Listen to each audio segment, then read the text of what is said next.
안녕하세요.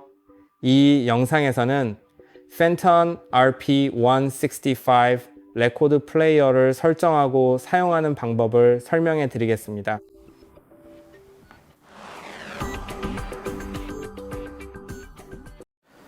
자, 지금 보시는 것이 레코드 플레이어이고 이제 전원과 스피커에 연결하는 방법을 보여드릴 거예요.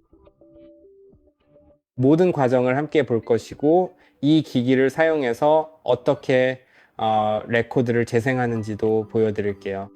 하지만 본격적으로 시작하기 전에 레코드 플레이어에 있는 모든 버튼과 포트 그리고 각 부분에 대해 먼저 설명드리겠습니다. 이 설명이 꽤 유용할 거라고 생각해요. 특히 여러분이 레코드 플레이어를 잘 다뤄본 적이 없거나 예전에만 사용해 보셨다면 더욱 그렇죠. 왜냐하면 이 모델은 다른 것들과 조금 다르기 때문입니다. 아시다시피 바이닐 레코드마다 서로 조금씩 다르거든요.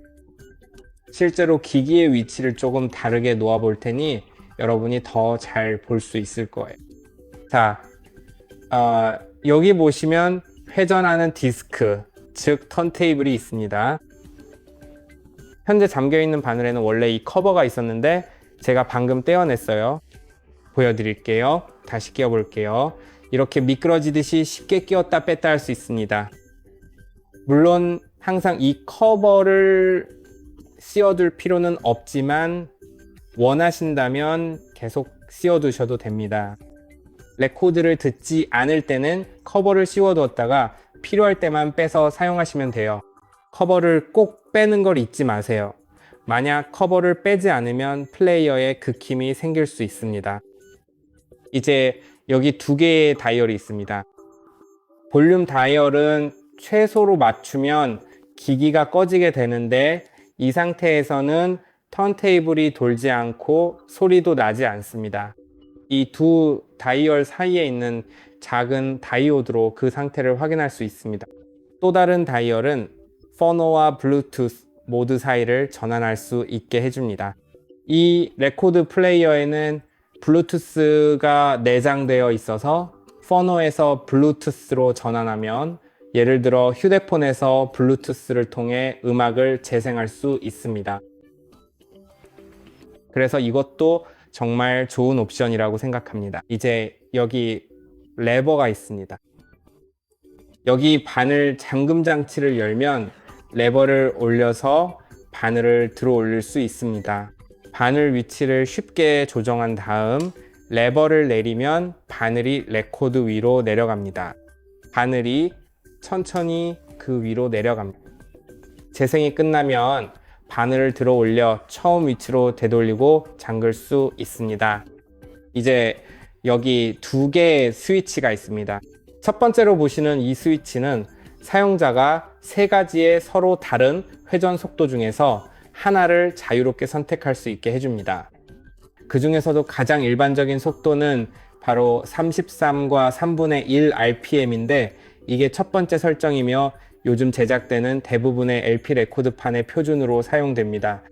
여기서 LP라고 부르는 것은 보통 크기가 큰 디스크, 즉 지름이 10인치 정도 되는 커다란 디스크 형태를 의미하는 말입니다. 기본적으로 그게 전부입니다. 그리고 45가 있는데 이건 이 정도 크기의 작은 디스크, 즉 7인치짜리 디스크에 사용됩니다. 이 작은 디스크들은 보통 한국만 들어 있습니다. 또한 이런 작은 레코드 중 일부는 구멍이 더 큰 경우가 있는데 그럴 때를 위해서입니다. 이 어댑터를 사용할 수 있는데 그냥 여기에 끼우고 디스크와 함께 사용하면 됩니다. 그리고 아주 오래된 레코드에는 78도 있습니다. 하지만 그럴 경우에는 바늘에 맞는 다른 카트리지를 사용하는 것을 추천합니다. 왜냐하면 바늘의 두께가 다르기 때문이죠. 두께가 다릅니다. 그래서 78형으로 만들어진 다른 카트리지를 사용하는 것이 좋습니다. 하지만 대부분 그렇게 오래된 레코드를 듣지는 않을 테니 혹시 듣게 된다면 참고하세요. 그리고 또 다른 스위치가 있는데 자동 정지 기능을 위한 것입니다. 어떻게 작동하는지 보여드릴게요. 잠시만요. 직접 보여드릴게요. 잠시만요. 그럼 이제 설치를 시작해 봅시다. 또한 뒤쪽에는 3개의 포트가 있습니다. 뒤쪽에는 전원을 위한 DC 포트와 스피커를 위한 2개의 RCA 출력이 있습니다. 이 제품은 2개의 패시브 스피커와 번들로 제공되는데, 이는 앰프가 스피커가 아니라 레코드 플레이어에 내장되어 있다는 뜻입니다. 여기에 놓아 봅시다. 먼저 스피커를 연결할게요. 그리고 나중에 이제 전원 케이블을 연결해 보도록 하겠습니다. 스피커는 좌우 양옆에 각각 배치해 두실 수도 있으며, 만약 양쪽이 아니라면 플레이어의 바로 아래쪽 공간에 두시는 것도 충분히 가능합니다. 저는 그렇게 해볼 생각입니다. 가장 먼저 여기에 빨간색 RCA 출력 단자가 위치해 있습니다. 오른쪽 스피커는 빨간색, 왼쪽 스피커는 흰색입니다. 그래서 빨간색, 즉 오른쪽 스피커를 연결하겠습니다. 이 케이블들을 먼저 풀고요. 그리고 이제 연결해 봅시다.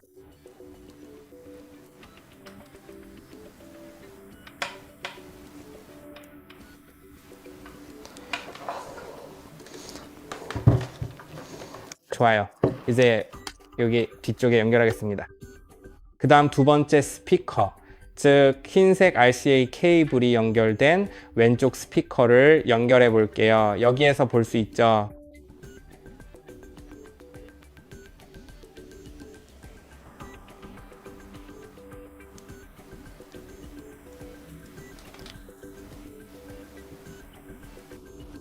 그리고 78과 다른 바늘에 대해 다시 말씀드리자면, 제가 언급한 적이 있습니다. 왜냐하면 33이나 40다 서숑 일반 바늘은 두 속도 모두에서 사용할 수 있지만 그걸 78에 사용하면 안 되기 때문입니다.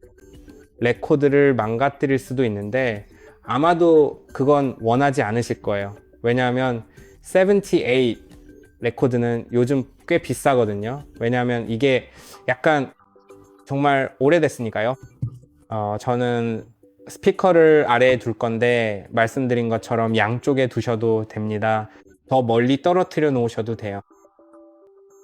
사실 서로 약 50cm 정도 떨어뜨려 놓는 게 가장 좋습니다. 50cm 정도요? 잘 모르겠네요. 그게 인치로는 얼마죠? 한 20인치쯤 되는 것 같아요. 그래서 스피커를 서로 20인치 정도 떨어뜨려 놓으시면 됩니다. 이제 시작해 볼게요. 전원을 연결하겠습니다. 보시다시피 전원 어댑터가 함께 제공됩니다. 뒷면에도 전원을 꽂아 볼게요. 자, 모든 걸 다 연결했으면 이제 턴테이블에 바이닐 레코드를 올릴 수 있습니다. 그럼 뚜껑을 열어 볼게요. 여기에 레코드를 올려주세요. 그리고 레코드는 양면이 있으니까 지금 듣고 싶은 면을 골라서 올려주세요. 이제 아직 바늘 커버를 제거하지 않았다면 먼저 바늘 커버를 빼주세요. 그 다음에 기기를 켜겠습니다.